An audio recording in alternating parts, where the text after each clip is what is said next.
Namaskar. Welcome to Shaivite org's first anniversary. And we have Dr. Advaitavadini Kaul with us, who is going to give us a wonderful talk on her experience with Kashmir Shaivism. And she will touch on not only generally Kashmir Shaivism, but also on Lalleshwari. So, Dr. Kaul is a scholar on Kashmir and various aspects of its cultural heritage, intellectual traditions, and historiography. She is also an expert on interdisciplinary study of Indian traditions. Her writings form part of many important volumes published in India and abroad. Many of her published papers are originally her presentations made at various conferences in India and abroad. This page of introduction is going to be available on the website, and it talks about Dr. Kaul's literary work. And I just want to skip through and go to the part that I think many members in the audience today are most interested in: her work on Lalleshwari and Kashmir Shaivism. Dr. Kaul has also completed another project that was assigned to her by Sahitya Academy, New Delhi. Under this project, she translated works of Lalleshwari, the 14th century Shaiva yogini of Kashmir, in Hindi verse. The translation is done in such a way that it is very close to the original work in Kashmiri.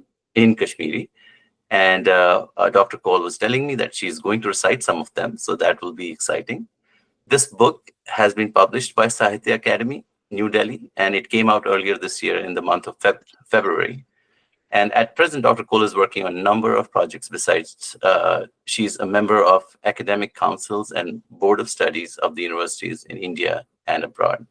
There is a bit of bibliography and this talk. These are all available on the website. And without much further ado, I'm going to hand it over to Dr. Kaul to start her talk. Namaskar, Dr. Saab, and the stage is all yours. Namaskar to everyone present here online. First of all, I would like to congratulate Shaivite org for this wonderful event. And I want to congratulate them for celebrating the anniversary. And this is the first event. I am the fortunate one to be a part of this celebration. I have been asked to speak on my personal journey with Kashmir Shaivism and also the practice of Lalleshwari's teachings within the cultural framework. So far as I can recall my personal journey with Kashmir Shaivism, I think I started my journey very early in my life when I watched my father, revered father, Pandit Janakinath Kaul Kamal, going to attend Swami Lakshmanji's discourses, which used to be on every Sunday in his ashram at Ishabar. It was way back, he had started it way back in 1930s when only few, 3-4 disciples used to go and attend. At that time, Swamiji was also very young. And so when I was very young, I used to hear, I was not directly involved, but during one's childhood, these impressions are very strong. So I also got some opportunities, very few opportunities to attend, to accompany my parents there. And now I can see, I can visualize, and I can feel that experience as a grown-up, how wonderful it was. But it was a regular affair that Swamiji's birthday was celebrated every year. And I have seen in my life his celebrations growing as a big festival in Kashmir. Earlier, it used to be celebrated in a hall, discourse hall. Then, with the passage of time, there used to be such a long crowd that Swamiji then came out in the open. The special aspect of his birthday was that he used to be in samadhi, deep samadhi. and he had given instructions to his close disciples that what time they should enter the premises. So it was early at about 4 a.m. that people will start going in, and you would see the Shiva incarnate, I should say, have those darshans of Swamiji. So I have goosebumps right now while I am reminded of those moments. Swamiji sitting in deep samadhi, with overloaded with garlands and flowers, and then slowly he would open his eyes, and the disciples in a big crowd, they would recite stotras and also some special eulogies which were prepared for that particular moment. People, his disciples, would offer to him. This was a scene to be observed, and I have attended quite many birthdays. We used to be looking for this day, and the special aspect of this event is that Swamiji used to see himself the arrangements, that everything is going on well. So thousands of peoples would be fed on that day. And there used to be two kitchens, one for Hindus, Pandits, and also a special kitchen was organized for Muslim disciples of Swamiji, because there was no caste distinction. Everyone would come and flock, try to be there and receive blessings from Swami Lakshmanji. When Swamiji opened his eyes after Samadhi, and then he would bless each one present there by applying tilaka to every disciple. They would go and bow before him, and he would apply tilaka. Then it was a long day celebration, but this early morning moment was very, very special. So this impression is very much with me, and I cherish these moments. Another aspect is that in our home there was the atmosphere of given by father, that at times he would write shlokas from Upanishads, Bhagavad Gita, mostly from Upanishads, and give us and ask us to recite these shlokas. And he would also distribute among his friends or close relatives whom he found that they will, but not finding, but he would always inspire for these things. And I have seen him reciting. He would quite often recite loudly the stotras, especially the shlokas from Shiva Stotravali. And at times he would go in deep emotions while reciting these shlokas, mostly early in the morning. So this was how I have grown up in this atmosphere. Then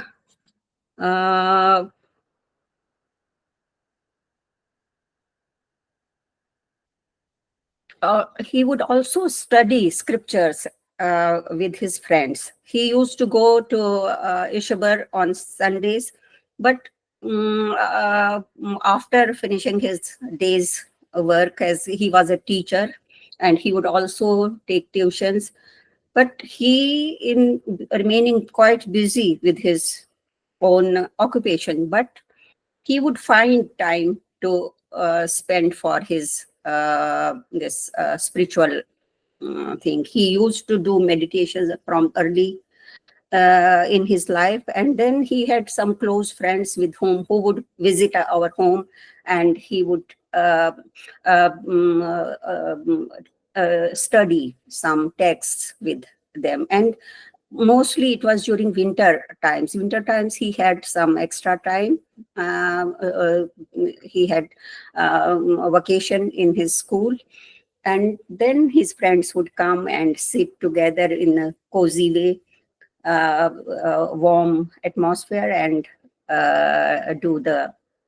I have seen him studying this Panchastavi, and he would recite those shlokas and then explain them into, and it was his what he has translated as a Panchastavi. That is his lifelong experience. He has several times studied this text with his friends. So that is a very, very, it contains very mystical experiences. Although it is a stotra, but it has a very, very deep meaning. And in Kashmir, this Panchastavi has been very popular, and it is still there popular. And all these things inspired me to take Sanskrit as my subject of study. Although in society it was considered, studying Sanskrit, it was not considered good. That people thought this was only for priests to conduct pujas and to conduct rituals. But I was very clear that this is there is so much to learn from this language. So I was attracted to study Indian philosophy. And in Kashmir, there was no Sanskrit department in Kashmir University. But I chose to go to Chandigarh, where my brother was already professor in Punjab University. So I thought I must go and do my master's there. Then I returned back, and I got an opportunity to take my further studies. I did my MPhil PhD, and for that I studied Buddhism in Kashmir. So this was the additional experience for me. And soon after I had finished my PhD, we had to leave that place. It was the end of 1989. And with all struggles going on, I was again fortunate to find my job in IGNCA. This was a premier institute. At that time, it was just 3-4 years old institution, and that was by chance that I got a place there. And this gave me additional opportunity to go deep into the studies. I got the opportunity to study Vedas, right from the Vedas, Upanishads, different schools of philosophy, because there were such projects for which we had to deal with all this material. And during my this study, also I got the opportunity to study the texts on Indian arts related with music, dance, and architecture, and the connections between these arts, because actually it is all related. All these disciplines are quite related with each other. So there is a shloka in Vishnu Dharmotar Puran, which is Vishnu Dharmotar Puran is considered to be written in Kashmir, Jammu part of Kashmir. This is the basic compendium for the Indian arts. So in this, showing the interconnectedness, so there go one one person, he goes to his teacher asking for, he wants to learn some art, or let's say for art of dance. For that, he is asked to first learn the art of music, and then he is directed to learn the art of theater. And like he is asked to do, the point is that one has to have the understanding of everything. Only then one can be an expert in one spatial thing. It's not that we can only skip other things and do specialization in one. That is not the right way of approaching things. So it was a very good experience for me to work in IGNCA.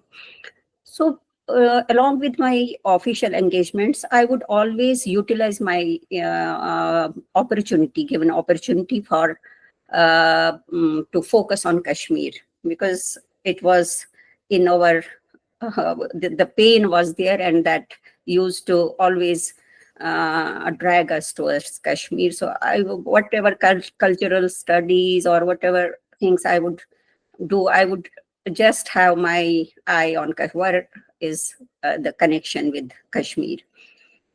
Whenever I was invited to any conference, I tried to focus on any aspect of Kashmir, because that was the only way I could study or something related to Kashmir. So in this way, I have mostly presented my papers on related to Kashmir. And in these papers, some are related with Kashmir Shaivism. I remember in 2003, there was a World Sanskrit conference which was held in Finland. And we had brought a small, beautiful miniature painting of Swachhanda Bhairav Shiva, which is peculiar to Kashmir, this form of Swachhanda Bhairav Shiva.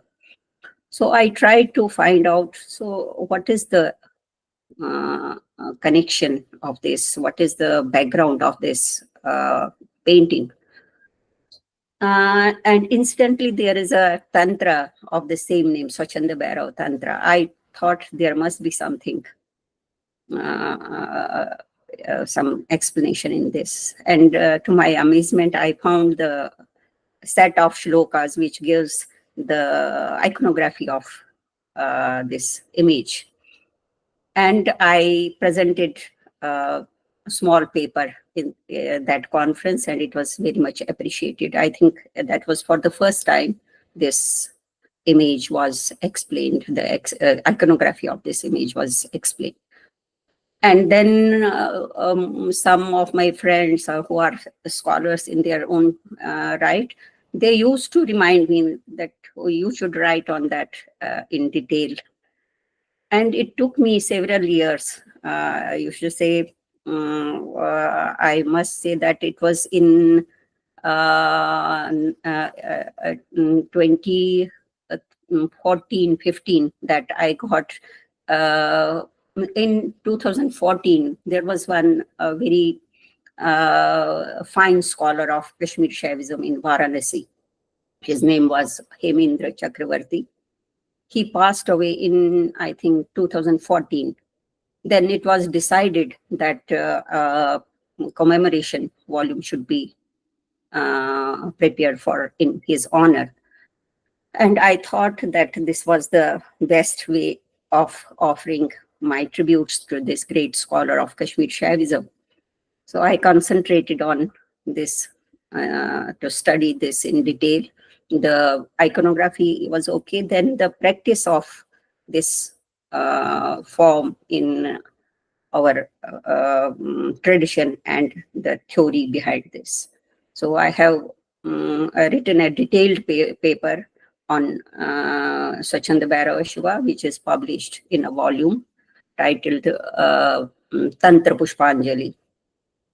And it was published in 2018 by Indira Gandhi National Center for Arts. And I had the opportunity to get it published by IGNCA. And I had also studied, because we have in Kashmiri literature, written in Kashmiri also, we have lot of material, very interesting material. So I had the opportunity of studying Shiva Parinaya, which is also known as Shiv Lagn, written by Krishna Jo Razdan, Pandit Krishna Jo Razdan. he flourished. He was there during Dogra role, and I got many clarifications through this study regarding our rituals, especially the celebration of Shivratri, the significance of Shivratri, because it is considered to be the marriage of two important aspects on which this universe is based. So I had presented this paper, and there was one scholar participant from South, and he got irritated. How is it possible that this can be the marriage of Shiva and Parvati? I said, no, we celebrate it like that.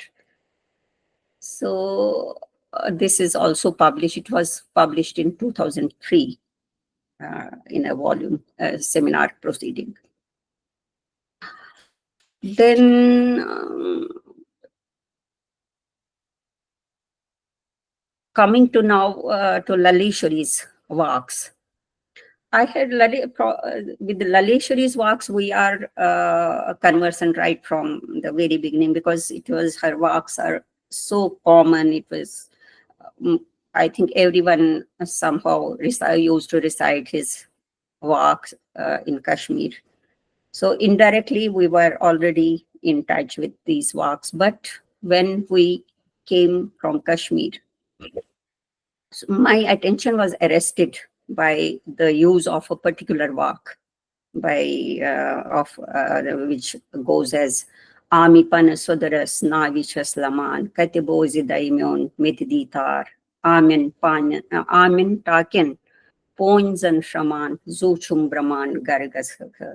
Because through this walk, we gave vent to our emotions, the pain of our losing our home.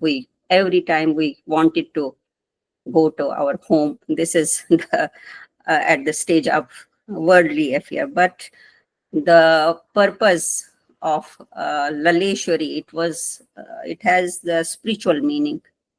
Like Bhagavad Gita, we can apply it to our day-to-day practices, but ultimately it relates to the spiritual experience or spiritual upliftment. So there is always in our teachings, it may be Shaivism or any other, especially in Shaivism, we are always taught to uh, to to remain connected with spirituality while doing the worldly business. That is a very special aspect of Kashmir Shaivism. So at some point of time, I thought that through IGNCA, I should get published an anthology of Lalleshwari's works. So, because they are so profound, they should reach to the wider audience. And for that, there had to be a translation, good translation. So I thought there are so many translations available, and I will select some good one and bring out the anthology of Lalleshwari's works.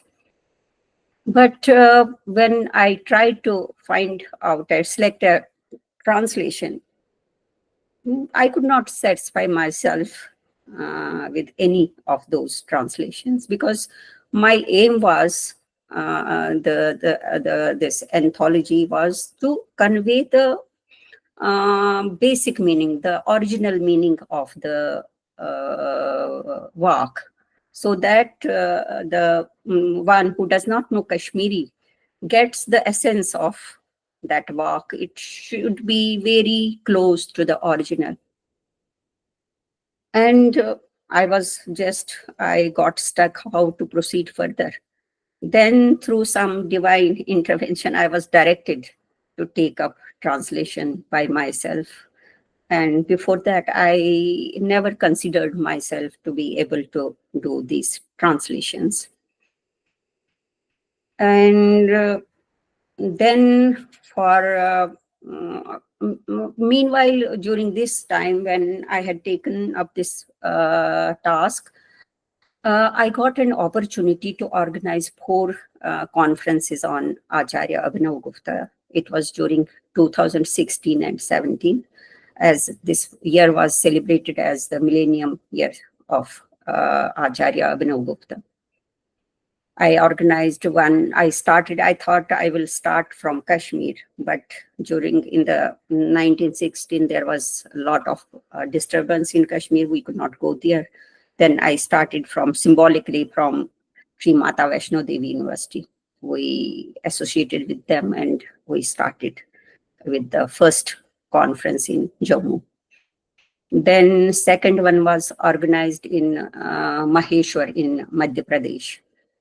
The people there, they think Acharya Abhinavgupta, his title is also Mahamaheshwar.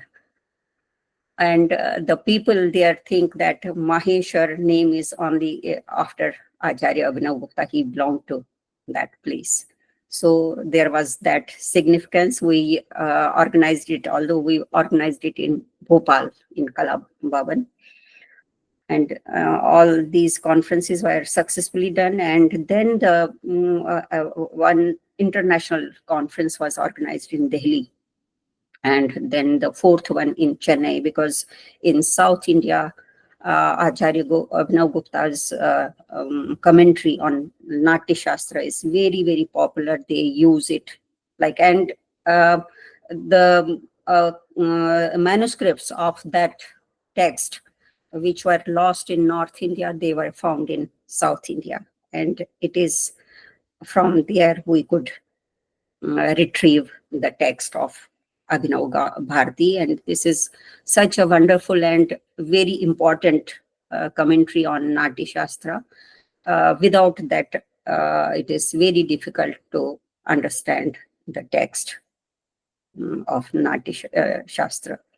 And it is believed that Natya Shastra as well as the commentary, they were written in Kashmir. And Natya Shastra somewhere in that area, because ancient Kashmir, it was not the small one that we have left with right now. It was spread up to Gandhar, and this portion was very rich in giving us the text learning in different fields.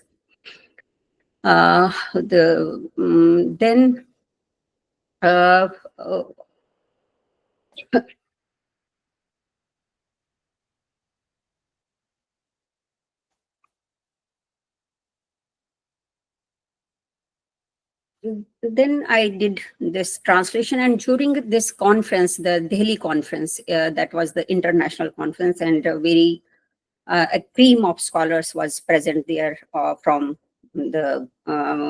different parts of India and from different parts of the world, who are deeply engaged with the research on Acharya Abhinav Gupta or Kashmir Shaivism.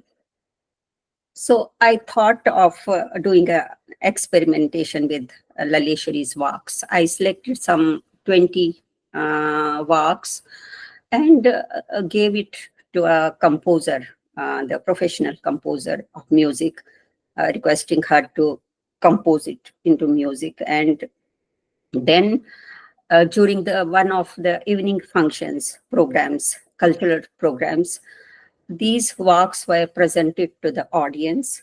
In the first segment, the works were presented in Kashmiri by a Kashmiri artist, and then these translations done by me were recited by the same scholar artist, with text running on the screen. So it was so that the people could get the clarity in the wordings and what was being recited. So this proved a very successful experimentation. Because by this time, I had found that this Lalleshwari's works, earlier I had heard that they are related with Kashmir Shaivism and the yoga of Kashmir, which is practiced in Kundalini yoga, which is practiced in Kashmir. So by this time, through my studies, it had become clear to me that these works, they come from the same tradition which is coming down to us from Acharya Abhinav Gupta. So it was a very successful experimentation. And then after some time, I received an invitation from Sahitya Academy to join in a project on which they had taken up on Laleshwari's works. It was editing of the Laleshwari's works, which were compiled by Rajanak Bhaskara in the first part of 18th century. He was the first to take it into written form. Before that, these works were only passed on through oral tradition. There was a tradition of reciting these works, and some people, they used to do the regular recitation of these works, and we find that in 1914, there was one Darwish, Dharmdas Darwish, who lived in Gushi area of Handwara district in Kashmir. He was famous that he knows many works and he recites these. And maybe before that, Rajanak Bhaskar had collected the works, he was a great Shaiva scholar, and he collected 60 works and wrote them in Sharda script, and also translated them into Sanskrit. The manuscript is in the Research and Publication Department of Kashmir University, which is placed in Kashmir University right now. And this was also published by the same institution in 1930.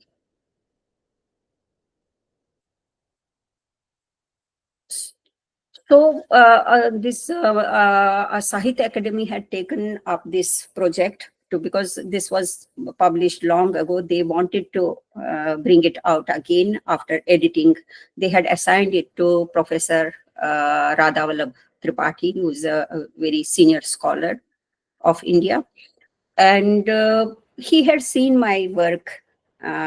He was a participant in that conference on Acharya Abhinav Gupta. So he knew about my work on Lalleshwari, and he wanted someone to be associated who knows the Kashmiri language. So I was invited on his recommendation, and I joined in. And after completing this, I had already done the translation of these 60 verses.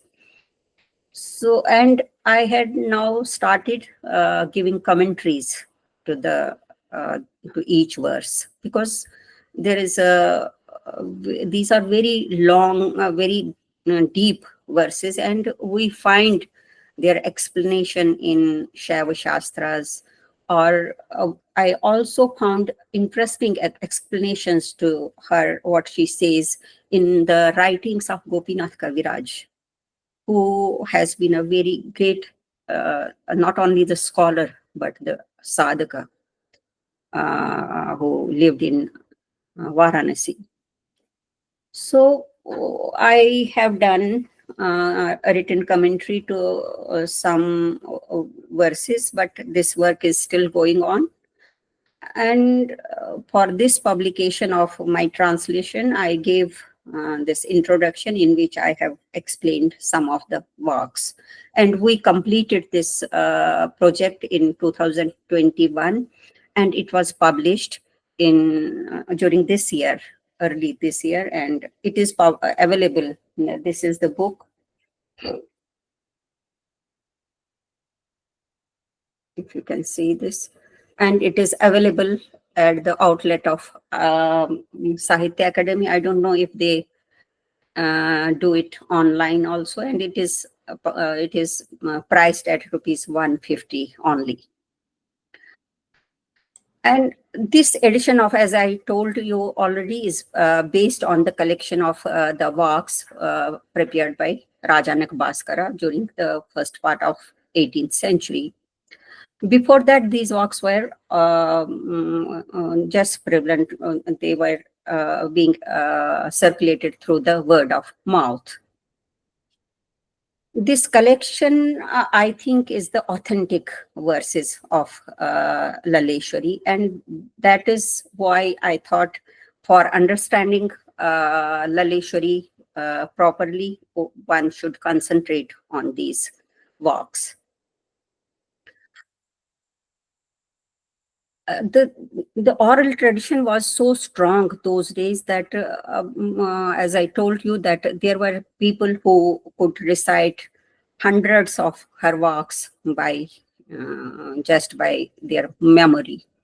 So they were so strong and so powerful. And then we find the first mention of Lalleshwari, we find in the writings of Nandarishi. Nandarishi is considered the founder of the Muslim Rishi order in Kashmir. He was the junior contemporary of Lalleshwari, and he has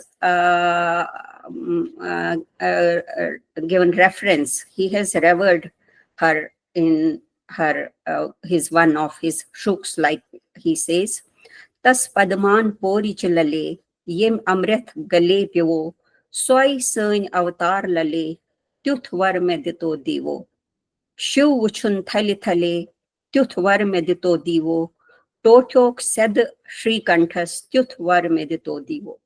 Said the Srikant was the guru of Lalleshwari. So he is paying obeisance to her guru as well as Lalleshwari.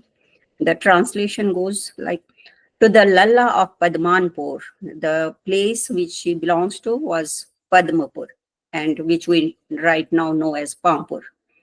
"To the Lalla of Padmapur, who drank the nectar sip by sip. O God, give me the same boon as you gave to our incarnation, Lalla." Shiva she saw in person. "Give me such a boon, O God, dear God of Siddha Srikantha, give me such a boon, O God." So this is how he is paying reverence to Lalleshwari. Then after 300 years in the 17th century, we find another yogini, Shaiva yogini, Rupa Bhavani. She also invokes Lalleshwari as her Paramaguru. She says, "Om Gar Antar Tat Nirmalam Shuddham Atyanta Vidyadaram Lal Nam Lal Paramagaram Shiv Madhav Naham Param Brahma Soham." O Guru is one who possesses pure and ultimate knowledge. Lalla is name of Param Guru Lalla, Lalleshwari.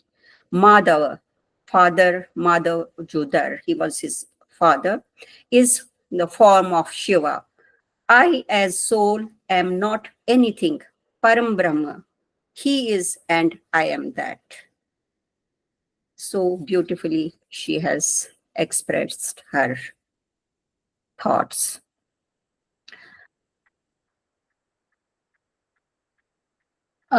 In his Shiva Parinaya, which I have referred to earlier, Sri Krishna Ju Razdan has also referred to Lalleshwari in his two verses. He says, "Lalleshwari sod yoga jan, dod shant mandala svat novun pran, anahat shabd vuchun pranav sanidan, pravnavi yog paramanand sathan." Translation goes like this: Lalleshwari did excellent yoga practice, delivered prana to the 12th circle, Dwadashanta. She saw pranava, the form of unheard word, directly. Yoga leads to highest state of bliss. Another verse she refers to her. Mahapurusha omui mon, Lalleshwari omui zone. Krishin Shri Atma Choni, omui swar chuk na zivai. Great men believed in Om, and Lalleshwari knew Om. O Krishna, you are the true self, the voice of Pranava, not mere soul. The works of Lalleshwari are her spiritual outpourings. So she did not write it with some purpose. These were just coming out from her. And they were so powerful that the people around him, they got these works and they started reciting them. And these works reflect upon her mystical insights and spiritual vision, coupled with a profound awareness of human conditions. Because she compares it with, like she says, Divvata, Divarvata, Heribana Ekavat, Kathkarak Pose, Hatabata. And this walk has been misinterpreted, saying that she was against the idol worship. But it was not so. She was directing us to the main purpose of worship. It is not just sitting before the idol, it is that you have to connect with that idol, and that is only the means for reaching to the higher stage of spirituality or dhyana. So I have selected some to show the connections with Kashmir Shaivism. So here is one work which reflects upon the pratibhigna, or the self-recognition or self-realization. She says, Lalabhadraya slolare, Tsandan losum dyanityorat, Vuchum pandit pannigare, Sui merutmas nishtartasat. First, I will give my Hindi translation, which goes as, प्रेम दीवानी लल में निकली ढूंढते बीते दिन और रात पाया भीतर ही प्रभु को अपने क्षण वह शुभ नक्षत्र बना. This has been very beautifully recited by the artist, and the English translations goes as, driven by love I Lala rushed out and searched till the end of day and night. But the Pandit I found within my own home, and that for me was the perfect moment, propitious stars.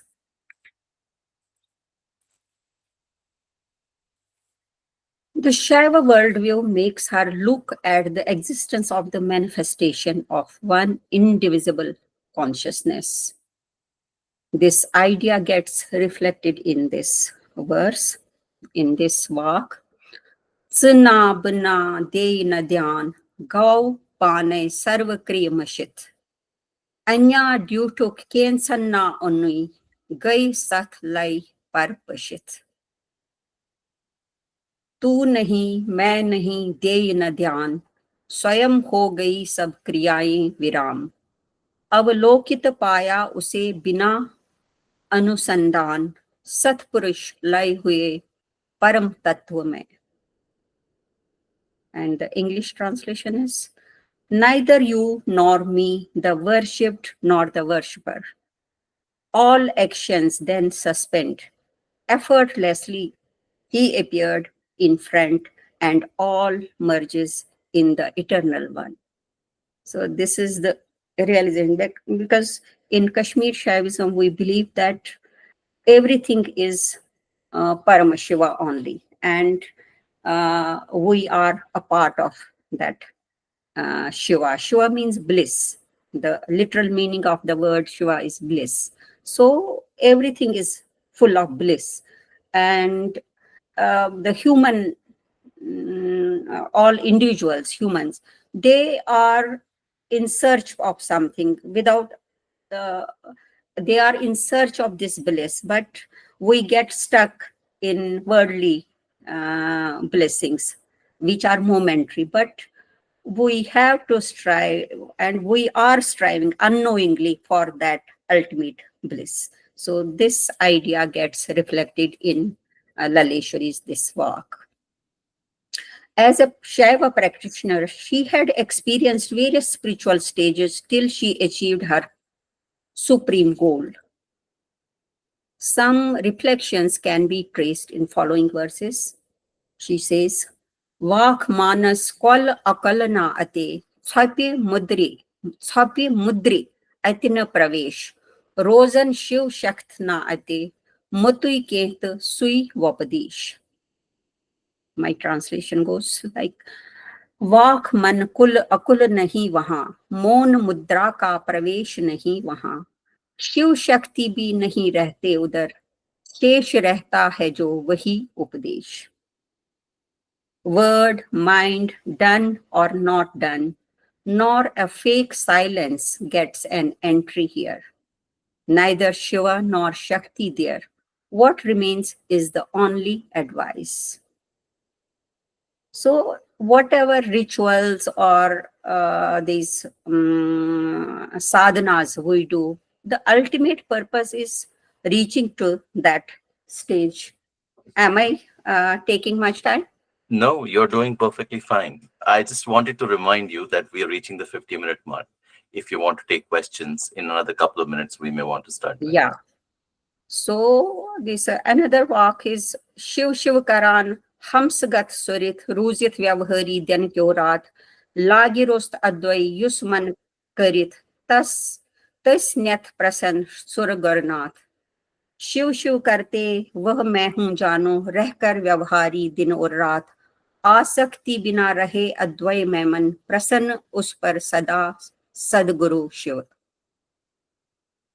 So we, in these walks, we get the crux of Kashmir Shaivism, which makes its philosophy unique. It says that while doing the worldly things, worldly business, we have to remain connected with that ultimate Shiva.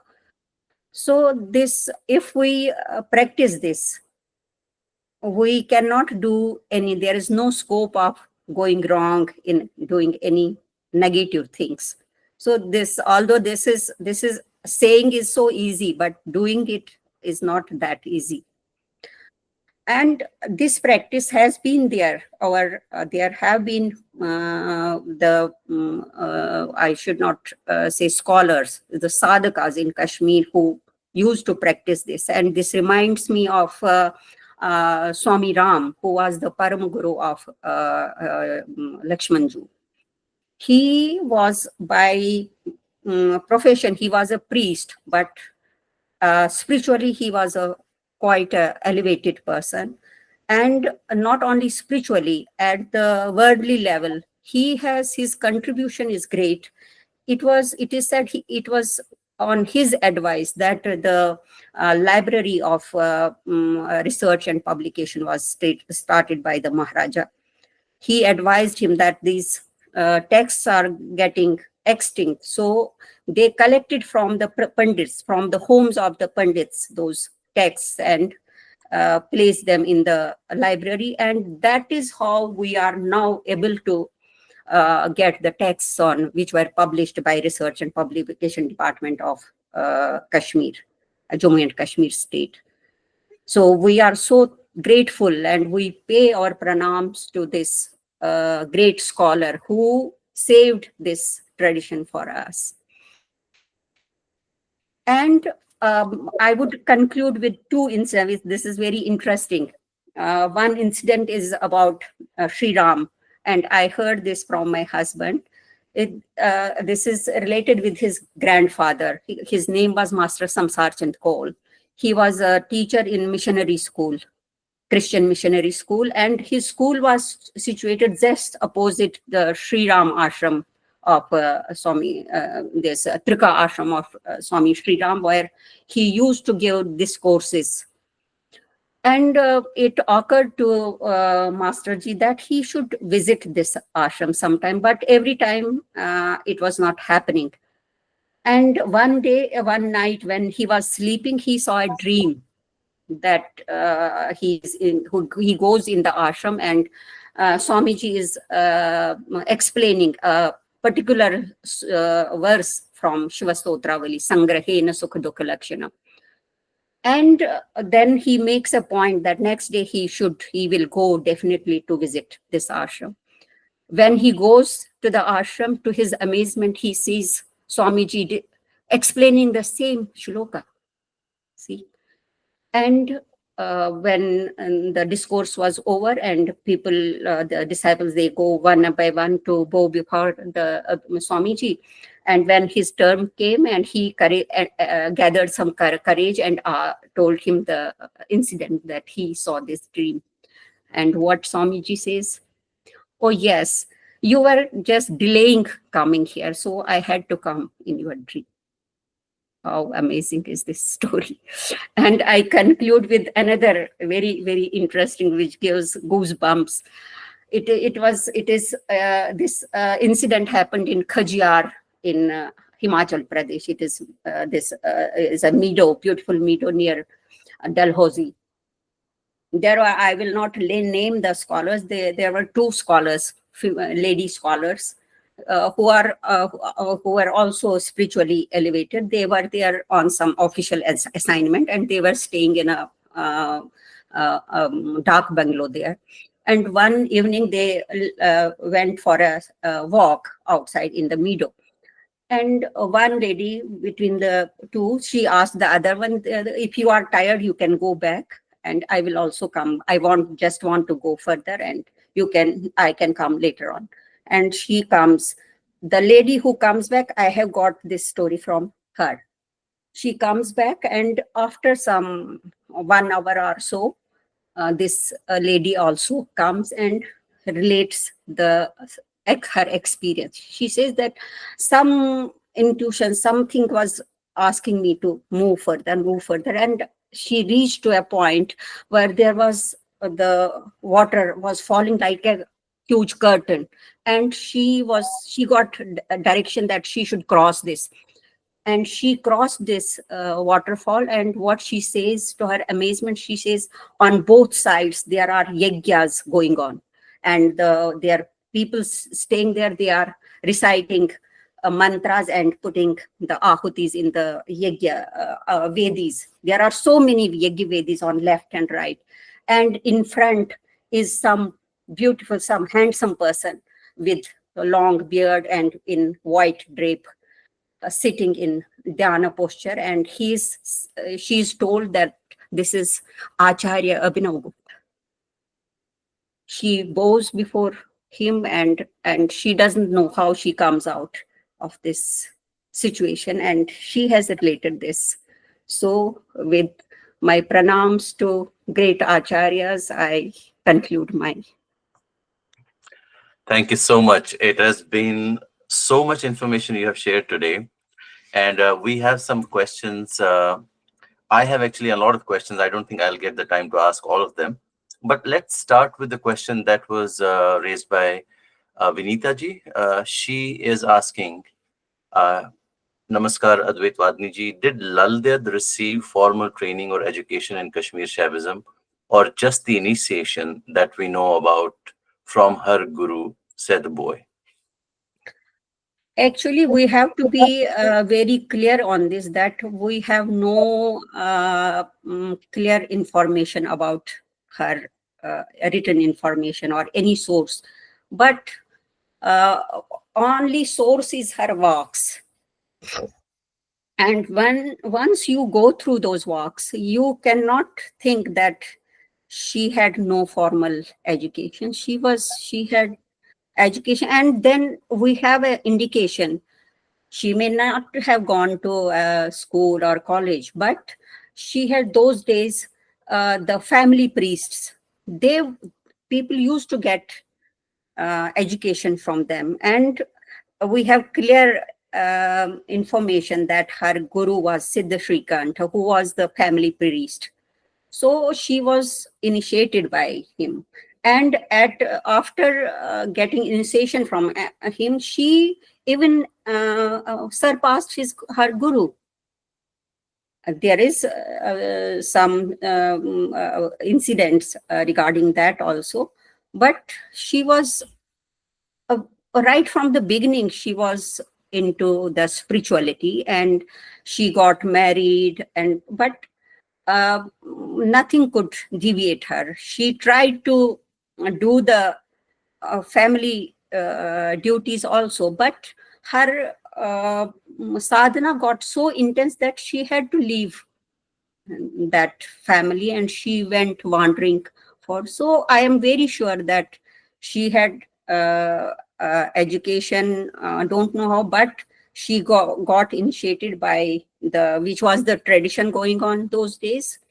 And like Rupa Bhavani, her father was her guru. Her father had initiated her into the tradition. So there must have been so many yoginis like her. But unfortunately, we have no source or no way to find out. There are stray references in, the initiator of the Acharya Abhinav Gupta. He received the initiation from the tradition which was led by a women yogini. So this yogini tradition was very strong in Kashmir. So it's possible that this was more of a spontaneous anugrah for Yes, the yes. Yes, and we were too much into the spirituality, and with the after medieval times, it got disconnected. Everything, we were living this tradition. Even we are living this tradition even now, but we don't know. We are following rituals, Shivratri. If you get the explanation why we are doing it, that is like a workshop for for spirituality. right. So we were living this tradition. So we have 2 minutes left. Let's see. Mr. Bhan had raised his hand. Mr. Bhan, if you have your question ready, you can go ahead and ask that question.